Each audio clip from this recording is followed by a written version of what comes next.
This is Artemis Case File 006, the boy they could not keep safe.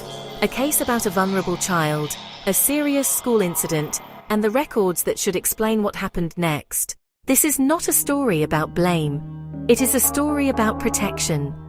A child with additional needs needed to be safe at school. After a serious incident, the family asked a simple question. What happened, what was recorded, and who was responsible for making sure it did not happen again? The records indicate that CCTV existed. But the key question became whether it was preserved. In a safeguarding case, timing matters. If footage is lost before it is properly reviewed, the issue is no longer only data protection. It becomes evidence handling. The case history identifies CCTV as a major weakness, recording that the incident was said to be recorded, the system was working, but no request to preserve CCTV was made, and footage was overwritten. Then came the records. Some were missing. Some were said to exist. Some were held elsewhere. Some were withheld. Artemis is examining whether the complaint process was built on a complete record, or on a version of events shaped by what was available, disclosed, or retained. The case history records concerns around missing high-stakes meeting minutes, safeguarding logs, incident reports, CCTV handling documentation, and trust responses separating SAR issues from the complaint process. A complaint process must not only reach an answer, it must be capable of being trusted. In this case, questions arose about scope, independence, and prior involvement.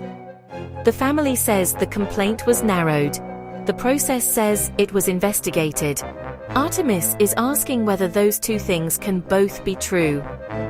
The case history records concern that the scope was narrowed by the Stage 1 investigator, that the investigation was controlled rather than independent, and that the investigator had prior involvement, forming a conflict of interest challenge. Stage 1 did not end the matter. It created the next set of questions. Was the scope too narrow?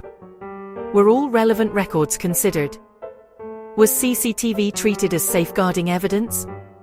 Was the investigation sufficiently independent? And were the child's needs kept at the center of the process?